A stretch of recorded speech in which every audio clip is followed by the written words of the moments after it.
temps de l'esclavage dans les îles à sucre, il y eut un vieux nègre, sans histoire, ni grosso, ni manière à spectacle.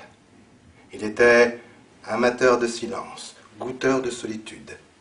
C'était un minéral de patience immobile, un inépuisable bambou.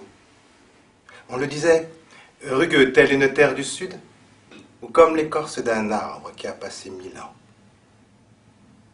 Pourtant, la parole laisse entendre qu'il s'enflamma soudain d'un bel élan de vie.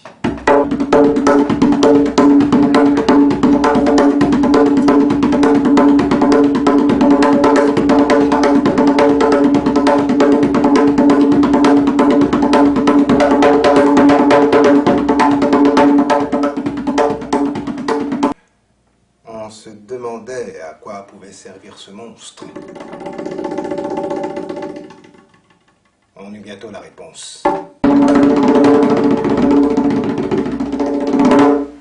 Je vais vous parler de la décharge. Le molosse montait face aux âmes captives une garde effroyable.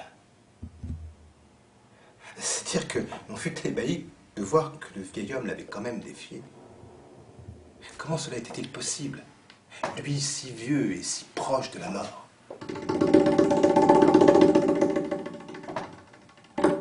Je vais sans craindre mensonges et vérités vous raconter tout ce que j'en sais. Sans doute ainsi qu'il eut le sentiment de sa mort imminente. Son âme s'agitant, le chaos cherchant son cri, et son cri, sa parole. Il décide donc de s'en aller, non pas de marronner, mais d'aller.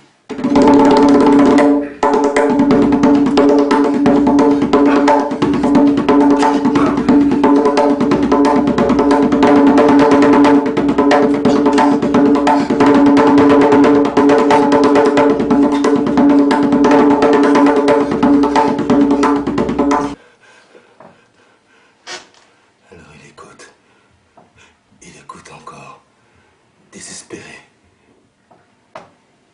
Puis entend enfin.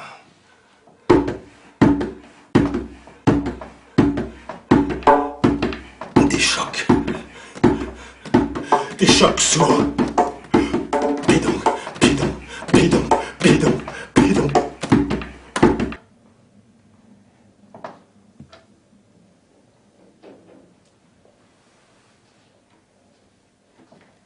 J'écarquille les yeux. Et le monde naît sans un voile de pudeur. Un total végétal d'un serein impérieux.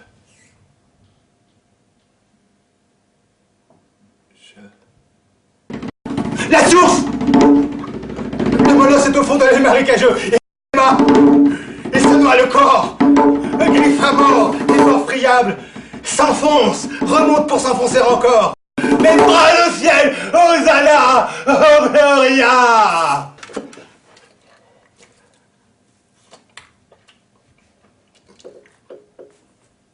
Je mange de la terre. Elle se dissipe chaude contre ma langue avec un bouquet de cavernes et de sel. Rien ne m'est désormais possible. Ni territoire à moi, ni langue à moi, ni histoire à moi, ni vérité à moi, mais à moi tout cela en même temps. Je suis un homme.